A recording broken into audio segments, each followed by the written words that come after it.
Kita tiba di episode yang sekarang ini adalah mengenai wukuf. Seperti kita tahu pemirsa bahwa sebelum wukuf kan kita bermalam di Mina. Betul. Untuk tarwiyah. Dan itu masih pakai baju ihram. Untuk kita review sedikit Pak Ridwan bahwa tarwiyah itu adalah seperti persiapan ya. Besok paginya kita akan wukuf di Padang Arafah. Maka dipersiapkan dulu secara fisik, mental, spiritual di Mina. Ya, kita satu malam di situ. Tentu saja kita berdoa, kita berzikir, kita menyiapkan hati kita, ya, mata hati kita dan seterusnya. Nah, itu masih pakai baju ihram. Namanya kita pakai baju ihram, kita tidak hanya ganti baju kan, tapi kita melepaskan semua atribut-atribut yang sifatnya artifisial lah ya. Bukan aslinya kita. Betul. Ya, nah, pertanyaan tentang siapa aslinya kita, nah, itu dijawab dengan kain ihram. Betul. Ya kan, ketika tidak ada baju yang berpangkat, nggak ada jabatan, nggak ada popularitas, nggak ada apa, siapa kita di hadapan Allah?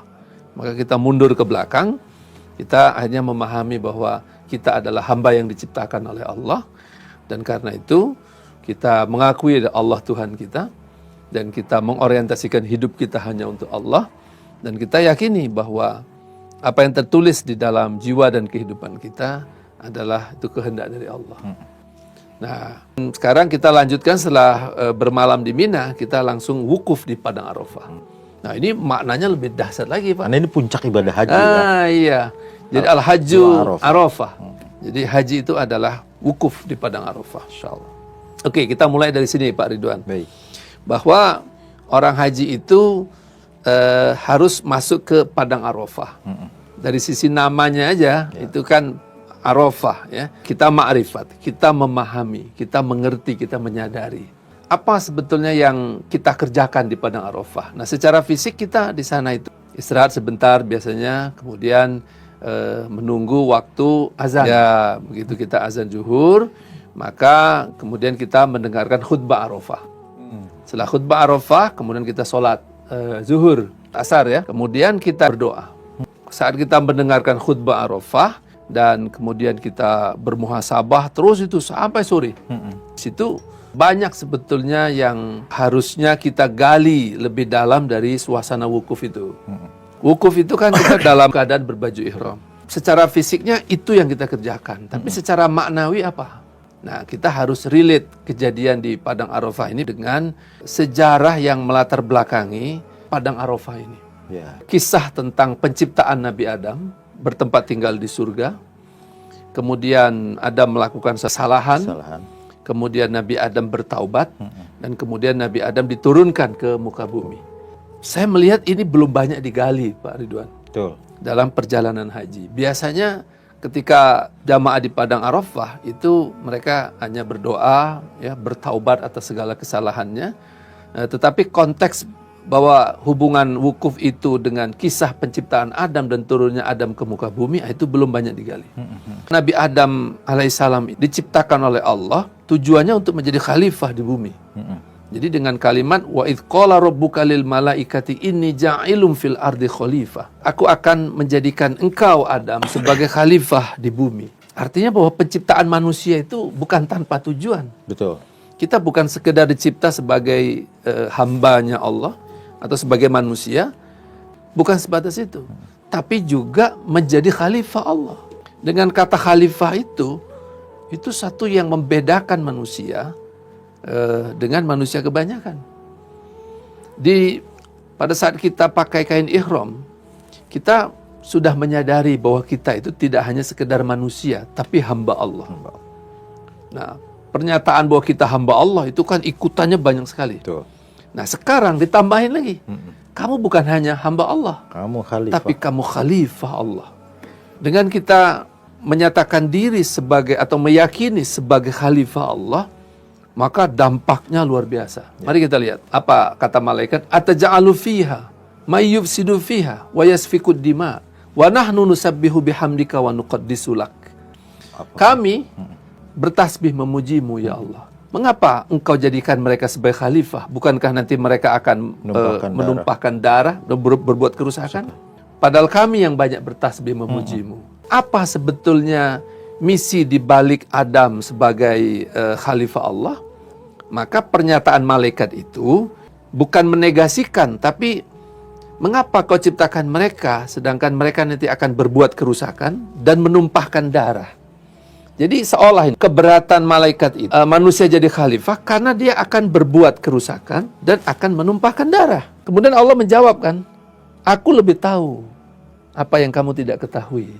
Nah, artinya di situ tersirat sebuah kesadaran bahwa si malaikat ini ragu karena nanti manusia akan berbuat kerusakan dan menumpahkan darah. Artinya kalau kalimat itu dibalik, kamu jangan ragu. Mereka tidak akan berbuat kerusakan, malah sebaliknya memberikan rahmat. Mereka nggak akan menumpahkan darah karena mereka akan menciptakan kedamaian. Jadi pemahaman itu bisa dibalik. Seandainya manusia, ya kan, dia membawa rahmat dan menciptakan kedamaian, maka malaikat tidak mengatakan yang meragukan tadi. Jadi itu menjadi tantangan bagi manusia. Tugas kita lah untuk mewujudkan hal itu ya. Supaya malaikat nggak ragu sama kita. Betul. Jadi, tenang malaikat, kami tidak akan berbuat kerusakan dan tidak akan menumpahkan darah. Sebaliknya, kan gitu. Artinya kami akan membawa rahmat dan akan menciptakan kedamaian. Dan itu yang Allah janjikan. Artinya Allah yang menjamin bahwa manusia di muka bumi itu nanti mereka akan membawa rahmat, mereka akan menciptakan kedamaian. Nah, pertanyaannya, bisakah manusia mengemban dua misi ini? Artinya apa? Maksud Allah menciptakan manusia itu bukan untuk manusia berbuat kerusakan dan menumpahkan darah, tapi adalah Allah ingin manusia itu membawa rahmat dan menciptakan kedamaian. Tentu saja pengertian dua hal ini itu luas sekali. Yang namanya membawa rahmat itu apa? Semua kehidupan yang berupa menciptakan manfaat, itulah membawa rahmat. Perusahaan menciptakan manfaat. Perdagangan menciptakan manfaat. Bekerja menciptakan manfaat. Jualan menciptakan manfaat. Melayani menciptakan manfaat. Semua profesi di muka bumi ini adalah menciptakan nilai dan nilai yang berharga dan bermanfaat untuk manusia. Itu pengertian membawa rahmat. Jadi sebetulnya semua profesi kita di muka bumi ini, para ikhwan dan akhwat, itu adalah sarana untuk kita bisa menciptakan nilai. Dalam bisnis itu namanya value proposition. Proposisi nilai kita apa? Saya beli laptop, saya bukan beli besi. Saya beli kemampuan laptop untuk mengolah data saya. Saya membeli kacamata, saya tidak membeli kaca. Saya membeli fungsi kacamata. Saya membeli handphone, saya tidak membeli besinya. Sebab kalau saya katakan saya beli besi, ketika handphone nggak berfungsi, saya buang. Jadi saya tidak membeli besi, saya membeli manfaat. Jadi sesungguhnya apa yang kita ciptakan atau kita lakukan melalui semua profesi kita, tidak lain itu adalah menciptakan nilai dan memberi manfaat. Dalam bahasa Khalifah Allah tadi, membawa rahmat bagi kehidupan. Kan luar biasa, Pak. Luar biasa. Artinya apa? Manusia diciptakan oleh Allah itu menciptakan nilai yang berharga untuk manusia. Ya, yang kedua, menciptakan kedamaian. Karena pada saat manusia bekerja, berinteraksi dengan manusia yang lainnya, bisa jadi ada beda pendapat, beda pemahaman. Bisa jadi ada kompetisi. Bisa jadi ada perselisihan, pertikaian, dan bisa jadi ada peperangan. Allah menjamin bahwa manusia nanti tidak akan menumpahkan darah, tapi menciptakan kedamaian. Tetapi apa? Nah, ada syaratnya. Manusia bisa akan membawa rahmat dan menciptakan kedamaian apabila ada syaratnya dipenuhi. Apa syaratnya? Wa 'allama Adamal asma'a kullaha. Kepada Adam diajarkan semua nama-nama. Di sini ada yang memahami itu nama-nama benda, Pak Ridwan. Tapi ada yang memasukkan juga semua nama-nama kebaikan yang bersumber dari Asmaul Husna itu diajarkan kepada Adam. Artinya, apabila manusia turun ke muka bumi, mendengar, membawa misi Allah, dan kemudian menerima pengajaran dari Allah, yaitu kebaikan-kebaikan yang bersumber dari Asmaul Husna tadi, maka dia akan bisa membawa rahmat dan menciptakan kedamaian. Kan itu artinya. Berarti, ini challenge buat manusia. Manusia yang berhasil adalah manusia yang mampu membawa rahmat dan menciptakan kedamaian. Manusia yang gagal adalah manusia yang tak mampu melakukan itu. Nah, kenapa dia tak mampu melakukan itu? Karena dia meninggalkan pengajaran dari Allah. Jadi sesungguhnya kita akan mampu menjadi khalifah Allah di muka bumi ini yang sangat hebat apabila kita mengikuti pengajaran dari Allah Subhanahu wa taala. Dan ini dijamin oleh Allah sebagai misi yang agung. Lalu kemudian malaikat nggak bisa melakukan itu.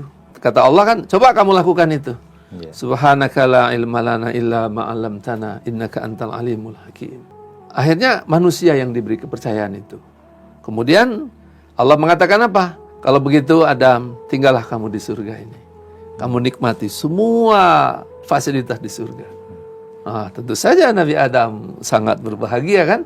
Nah, tapi jangan lupa, Adam, jangan kamu dekati pohon ini. Sebelum itu, kepada mereka dikatakan, semua kalian penghuni surga ini sujud pada Adam.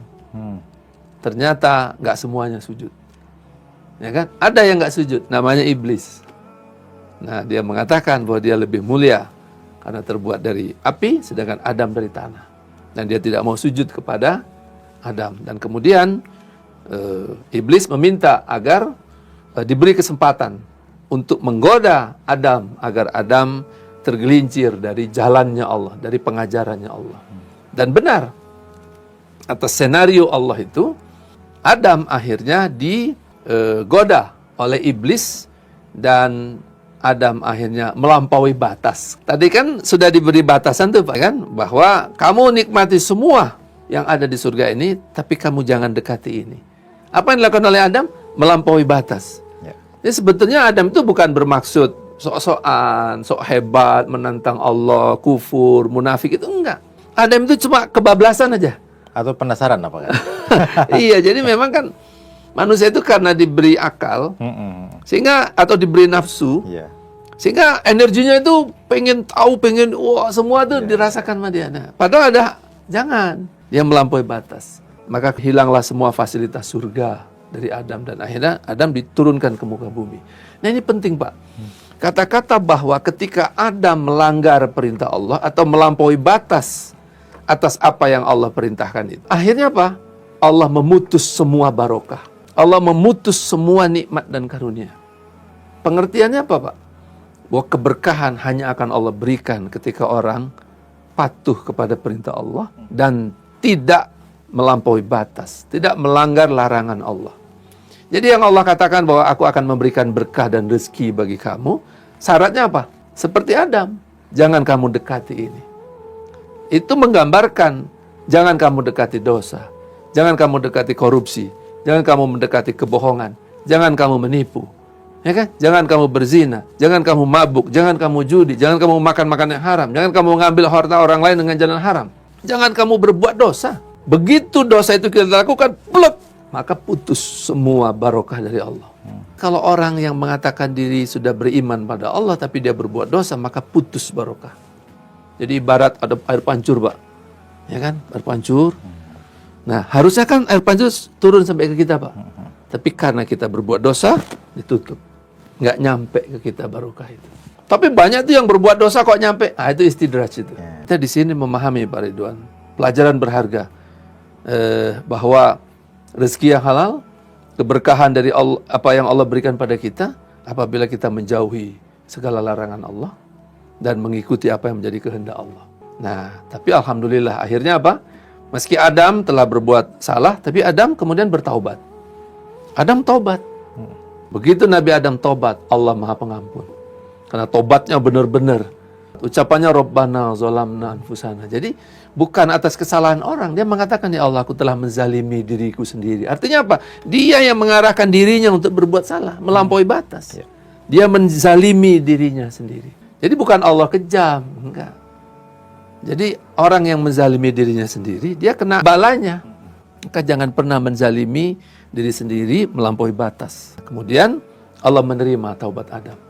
Begitu diterima taubat Adam, maka berlakulah ketetapan Allah bahwa Adam adalah khalifah di muka bumi. Kemudian Allah mengatakan lagi Pak, aku turunkan kalian semuanya ke muka bumi, nanti apabila datang petunjukku kepadamu, dan engkau mengikuti petunjukku, maka tidak ada keraguan bagimu untuk mendapatkan pahala yang mulia di sisi Allah. Artinya apa? Kembali ke pengajaran Allah di awal tadi, bahwa manusia akan bisa menjalankan fungsinya sebagai khalifah Allah apabila dia mengikuti petunjuk dan pengajaran dari Allah. Nah, itu kisah Adam. Pertanyaan, kisah jamaah haji gimana? Sama, Pak. Bukankah kita juga banyak melampaui batas? Di tanah air, macam-macam, Pak. Ada yang korupsi, ada yang mencuri, ada yang berbohong, ada yang menyakiti istrinya, ada yang selingkuh, ada yang berzina, ada yang berjudi. Bahkan hajinya pun pakai duit yang nggak jelas. Kan gitu. Tuh, bayangkan tuh, Pak. Ya. Betapa kezaliman manusia pada dirinya sendiri itu sangat-sangat berat. Ya kan? Lalu kenapa mereka masih diberi juga rezeki oleh Allah tadi? Sebagian itu adalah ujian bagi mereka. Mungkin itu istidraj bagi mereka.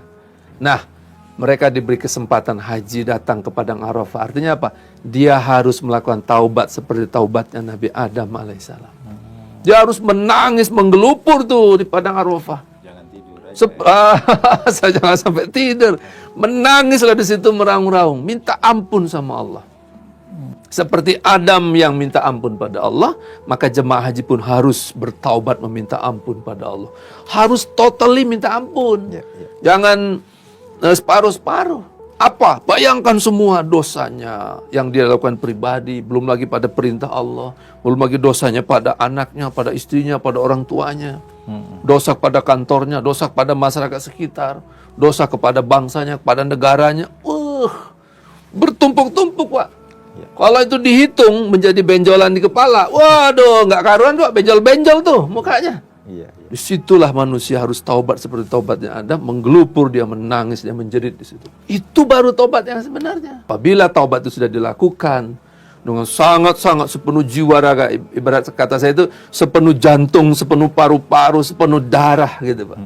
Sepenuh-sepenuhnya, seharga dengan nilai nyawanya itu. Ya, kalau Nabi Musa itu umatnya, untuk menebus dosamu, hilangi nyawamu itu. Jadi sebetulnya taubat itu setimpal dengan harga nyawa. Gitu. Nah, kalau udah taubat sepenuh nyawa, nggak separuh nih, Pak. Sepenuh nyawa, barulah berlaku ketetapan bahwa dia layak menjadi khalifah Allah. Oleh karena itu, misi kita yang kedua di Padang Arafah tidak lain apa? Selain bertaubat, maka yang kedua pastikan kamu ridho, siap untuk menerima jabatan sebagai khalifah Allah di bumi. Nah, itu tugas Adam, itu tugas kita keturunan Adam. Maka di Padang Arafah itu kita diberikan di pundak kita ini, Pak. Berat, Pak. Berat sekali. Sebagai khalifah Allah, wakil Allah. Wah, itu juga menangis, Pak. Ya Allah, apalah ya aku jadi wakilmu. Ya Allah, apakah aku layak, apa bisa menerima amanah ini? Sedangkan menerima jadi RT aja udah berat. Jadi kepala desa aja udah berat. Bayangkan amanah sebagai wakil Tuhan di bumi. Berat, Pak. Kalau itu disadari, itulah yang kira-kira setiap jemaah haji itu disumpah untuk menjadi wakilnya Allah di muka bumi. Gimana? Siap menerima? Kata jemaah haji, siap ya Allah. Sami'na wa ata'na. Wah, kalau udah seperti itu, nah baru, Pak. Ya Allah. Bayangkan ada jutaan orang yang berjanji menyatakan diri sebagai wakil Tuhan di bumi. Artinya apa?